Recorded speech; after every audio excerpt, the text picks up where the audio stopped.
कैसे हो आप सब। आज हम पढ़ेंगे गजानन माधव मुक्तिबोध की कविता सहर्ष स्वीकारा है। इसमें कवि ने ईश्वर का, परमात्मा का धन्यवाद करते हुए कहा है कि जो कुछ भी आपने मुझे दिया है मैंने उसे खुशी से स्वीकार कर लिया है। क्योंकि मैं आपसे बहुत प्यार करता हूँ और आप भी मुझ पर बहुत दया बरसाते हैं, बहुत प्यार करते हैं, इसलिए वह सब मुझे बहुत प्रिय है जो आपने मुझे दिया है। ईश्वर ने कवि को गर्वीली गरीबी दी है और गहरे अनुभव दिए हैं और विचार वैभव की अपार संपदा दी है। क्योंकि एक कवि हैं, उनका साहित्य लेखन से कार्य हमेशा बना रहता है, साहित्य लेखन का कार्य रहता है, तो विचार वैभव उस साहित्य लेखन में उनके लिए बहुत सहायक होते हैं। और विचारों की जो दृढ़ता है, जो संकल्प शक्ति है, वो बहुत ज़्यादा दी है। और कवि कहते हैं कि मेरे भीतर जो विचारों की सरिता बहती रहती है उससे मैं बहुत खुश हूँ। मेरे साहित्य लेखन में वह मेरी बहुत सहायता करती है। और सब कुछ नया नया, मौलिक नया, अभिनव नया, ये सब कुछ नया मुझे बहुत प्रिय है। पल पल जो कुछ भी मुझे आपने दिया है वो मुझे जागृत करता रहता है, मुझे जगाता रहता है और हमेशा मैं आपका शुक्रगुजार रहता हूँ कि आपने मुझे ये सब कुछ दिया है और जो हमेशा मुझे प्रेरित करता रहता है। भाव यह है कि मैंने अपने जीवन में जो तुमसे प्राप्त हुआ है वो हमेशा ही मेरे लिए प्रेरणादायक रहा है और मेरा व्यक्तित्व का निर्माण भी आपसे ही हुआ है। दूसरे पद में कवि कहते हैं कि हे ईश्वर, मेरा आपसे न जाने क्या रिश्ता है, क्या नाता है, मेरा आपसे क्या संबंध है, मैं इस बात को नहीं जानता, परंतु मैं जितना भी इसको उड़ेलता हूँ, जितना भी लोगों में बांटता हूँ अपने अनुभवों को, आपके प्रति मेरी श्रद्धा, भाव और विश्वास को जितना भी मैं लोगों में बांटता हूँ वह दिन भर बढ़ता ही जाता है, उस पात्र की तरह निरंतर बढ़ता जाता है। मैं नहीं जानता कि मेरे दिल में ऐसा कौन सा झरना बहता रहता है जो निरंतर मीठे पानी का सोता है, मीठे पानी का स्रोत मेरे भीतर में बहता रहता है, अर्थात जो मेरे विचार हैं, विचार शक्ति है, वो निरंतर बहती रहती है। ऊपर आपकी दया दृष्टि, आपका आशीर्वाद और भीतर में यह विचार वैभव की संपदा निरंतर मेरे भीतर में मुझे हमेशा प्रेरित करती रहती है। उसी तरह से जैसे चांदनी रात में चंद्रमा धरती को हमेशा प्रकाश से भर देता है, उसी तरह से आपका यह आशीर्वाद, प्रेम मेरे ऊपर निरंतर बरसता रहता है और इस प्रकाश में मेरा हमेशा चेहरा खिलखिलाता रहता है।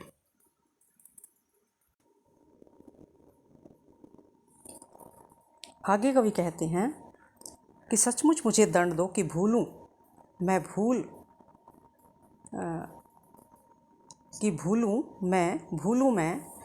तुम्हें भूल जाने की दक्षिणी ध्रुवी अंधकार अमाशा शरीर पर, चेहरे पर, अंतर में पालूं मैं, झेलूं मैं उसी में नहा लूं। और यहाँ पर कवि कहते हैं कि उनके मन में ये शायद भाव है या दुविधा है कि मैंने आपको कभी भुला दिया है। कभी ऐसा समय आया होगा कवि के जीवन में कि उन्होंने ईश्वर को भुला दिया होगा, तो उस बात का प्रायश्चित करते हुए कहते हैं कि सचमुच मुझे दंड दो। क्यों दंड दो? क्योंकि मैंने आपको भुला दिया है और उस भूल की सज़ा मुझे अवश्य ही मिलनी चाहिए। और वो सज़ा कैसी होनी चाहिए? दक्षिणी ध्रुवी अंधकार, यानी कि जैसे दक्षिण ध्रुव पर अंधकार रहता है वैसा ही अंधकार मेरे जीवन में होना चाहिए। अमावस्या की तरह काला अंधेरा, यानी कि दुख ही दुख मेरे जीवन में होने चाहिए, क्योंकि मैंने उस परम शक्ति को, परम सत्ता को भुलाने का जो गुस्ताखी की है, जो गलती की है। और वो जो दुख है वो मेरे शरीर पर, मेरे चेहरे पर, मेरे भीतर में और मेरे चेहरे पर, सब कहीं पर वो दुख दिखना चाहिए, वो अंधकार दिखना चाहिए और इतना अंधकार होना चाहिए कि उसको मैं झेलूं, उस दुख से मैं अपने जीवन को दुखी करूं, उसी में नहा लूं। कहने का मतलब है उस अंधकार में मैं बिल्कुल डूब जाऊं, उस दुख में मैं बिल्कुल डूब जाऊं। मुझे इतना कष्ट दो, इतना दुख दो।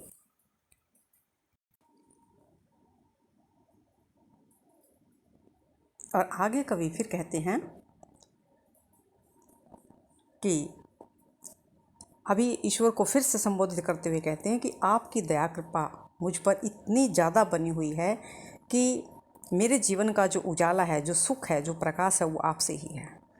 और आपने मुझे इतना सुख दिया है, वो मुझसे अब सहा नहीं जाता। इतना ज़्यादा सुख दिया है कि मुझसे वो सहा नहीं जाता। आपकी ममता के बादल, यानी कि आपके प्रेम के बादल, आपकी दया के बादल, और आपने जो मुझ पर आशीर्वाद की कृपा बरसाई हुई है, वो बादल हमेशा मुझको ढके रखते हैं, मुझ पर अपनी कृपा बरसाए रहते हैं। लेकिन अब मुझसे वो कृपा बर्दाश्त नहीं होती। मैं उस कृपा में हमेशा जीता हूँ और मुझे हमेशा ये डर रहता है कि अगर मेरा आपसे बिछोह हो गया या मैं आपसे दूर हो गया तो मैं किस तरह से रहूँगा। तो ये डर जो मेरे भीतर में है मुझे हमेशा पीड़ा देता है, और इस डर ने मुझे कमज़ोर बना दिया है, अक्षम बना दिया है। और मेरी आत्मा हमेशा छटपटाती रहती है कि जब मैं आपसे कहीं दूर हो जाऊं या आपकी कृपा दृष्टि मुझ पर ना रहे तो मेरा क्या हाल होगा। इस दर्द से, इस दुख से कवि बहुत पीड़ित है।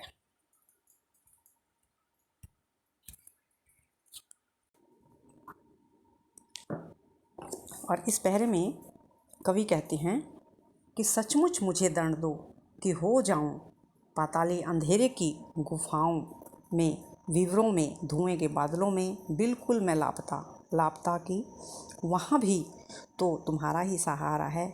इसलिए कि जो कुछ भी मेरा है या मेरा होता सा लगता है या होता सा संभव है, सभी वह तुम्हारे ही कारण के कार्यों का घेरा है, कार्यों का वैभव है। अब तक तो ज़िंदगी में जो कुछ भी था, जो कुछ है, सहर्ष स्वीकारा है। इसलिए कि जो कुछ भी मेरा है वह तुम्हें प्यारा है।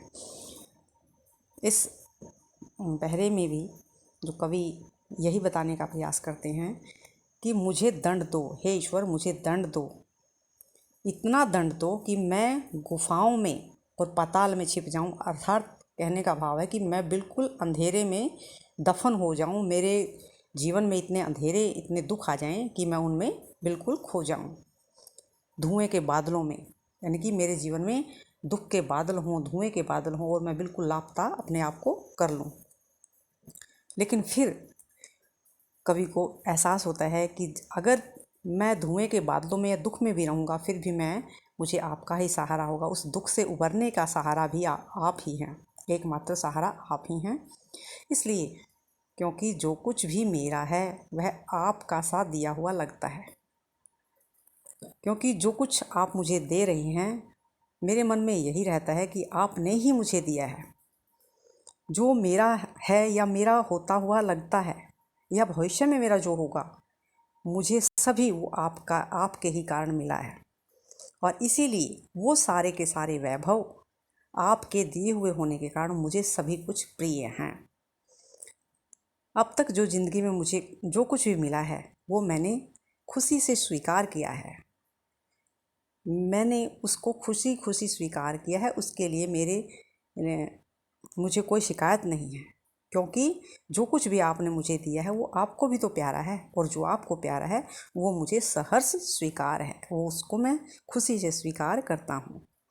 तो यहाँ पर कवि के जो ईश्वर के प्रति भाव हैं वो यहाँ पर व्यक्त हुए हैं। आप इस पोएम को अच्छे से पढ़ेंगे और याद करेंगे। ओके बच्चे।